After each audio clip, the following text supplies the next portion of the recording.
يعني طبعا التصريحات اللي بيقولها الدكتور وليد دعبس مع استاذ شبانه بتلمح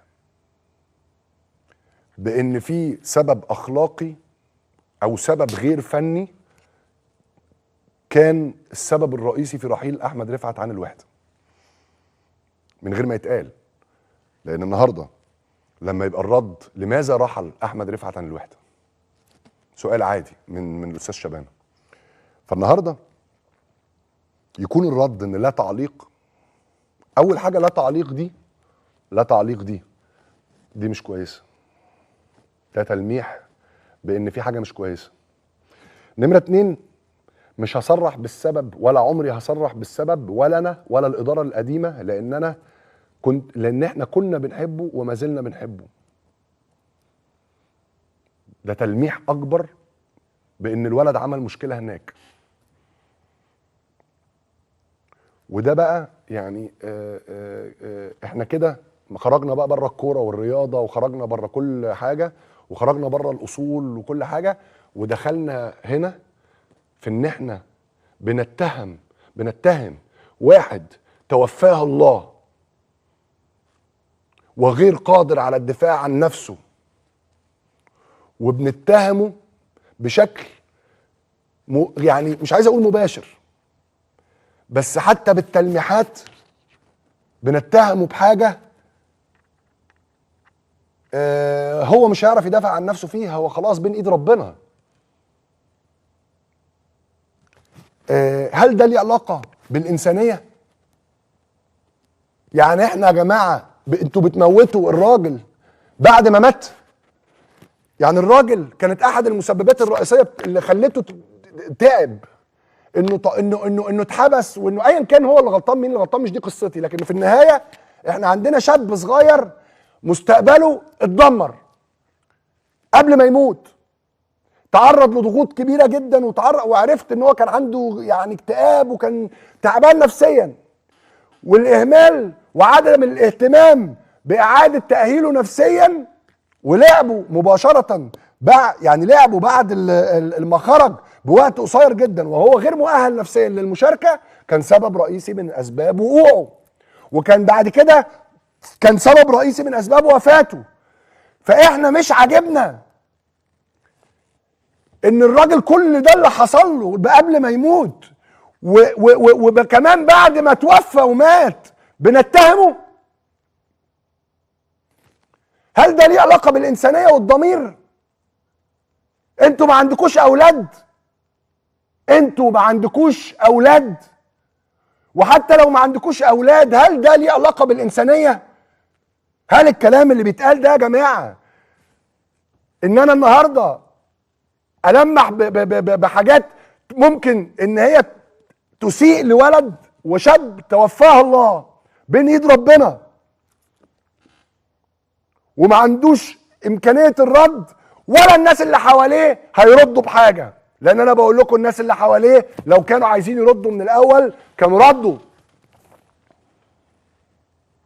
لكن انا مش عايز افرع الامور عشان ما توهش بس الامور يا جماعه.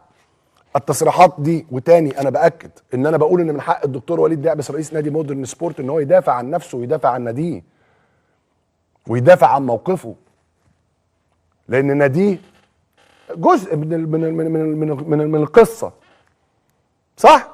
ده مش كلامي، ده كلام الوزاره. طب انا النهارده ازاي ان الناس تطلع تقول الكلام ده والكلام ده يعدي عادي؟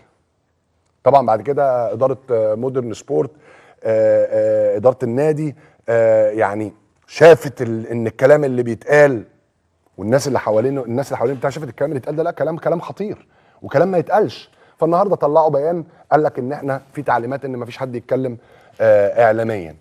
ماشي البيان ده يا جماعه بيان محترم بس متاخر. البيان ده كان لازم يطلع من الاول عشان تحموا نفسكم، عشان النادي نفسه تحميه. طيب انا الاول يا جماعه انا عايز اقول لكم على حاجه مهمه جدا، بس لان انا الكلام ده لما اتقال انا برضو ما سكتش، انا راجل شغلتي زي ما قلت لحضراتكم ان انا اطلع اوضح لحضراتكم الحقيقه. فرتبت الحلقه النهارده، واول حاجه عملتها ان انا كلمت الدكتور وليد دعبس علشان اساله قصد حضرتك ايه وانت ليه قلت الكلام ده، وعشان اديله حق الرد واقول له ان انا هتكلم في الموضوع ده النهارده، واديله حق الرد ومساحته في ان هو يوضح الكلام ده. الدكتور وليد دعبس ما ردش عليا طبعا، وبعد كده عرفت ان هم طلعوا البيان بتاع عدم الحديث في القضيه يعني لحين انتهاء التحقيقات. فانا مهم جدا ان انا اوضح ان انا اديت للدكتور وليد دعبس مساحته ان هو يطلع يرد، وكنت عايز افهم منه حتى لو هو مش عايز يطلع يرد، لكن هو ما ردش عليا، ممكن يكون مشغول، ممكن ايا كان، مش هي دي قصتي. طيب دكتور وليد دعبس ما ردش عليا، كلمت نادي الوحده، ناس مسؤولين كبار في نادي الوحده، ومش هقول يعني مين. الناس اقسموا لي ان الولد ده عمر ما خرج منه اي حاجه تسببت او تصرف اي تصرف تسبب في الغاء عقده وقطع اعارته. طب ايه يا جماعه القصه؟ القصه كانت فنيه بحته، متاكدين الولد ما عملش حاجه، مفيش حاجه، احنا عندنا ازمه. اقسموا ان مفيش حاجه الا الناحيه الفنيه. فرحت قافل ورحت مكلم نادر شوقي، يا نادر الناس بتقول كذا كذا كذا، يا نادر ايه ردك؟ ايه ردك؟ انا عارف ممكن تكون مش عايز تطلع تتكلم في الاعلام دلوقتي ايا كان، لكن ايه ردك؟ نادر شوقي اقسم لي ان القصه كلها فنيه بحته، والحاجه الوحيده اللي تزيد عن فنيه، لكن انا بعتبرها برضو فنيه، تزيد تبقى غير فنيه، ان الولد لما بعد كده ما وفقش، يعني هو بدأ كويس وما وفقش في اللعب مع نادي الوحده ومع تغيير اللعيبه المحترفين والدخول على فتره الانتقالات الشتويه، المدرب يعني لقى ان رفعت بعد ما بقى ما بيشاركش بشكل اساسي بقى مشكله عنده في اوضه اللبس، ابتدى ان كميته مش ماشيه على كميه الايه اللعيبه اللي موجوده جوه اوضه اللبس. طب يا نادر الراجل ده عمل مشكله او اتخانق مع حد؟ ما عادي في الكوره ممكن وانت متضايق نتخانق. اقسم لي ان هو ما اتخانق مع حد، وهو ما اكده قبليها مسؤولي نادي الوحده. فانا النهارده طالع برد الكلام اللي اتقال عن الولد علشان ده حقه علينا، حتى لو انا مش اخوه، حتى لو انا مش ابوه، حتى لو انا مش صاحبه، لازم ارد، لان انا عارف الناس اللي حواليه ايه مش هترد.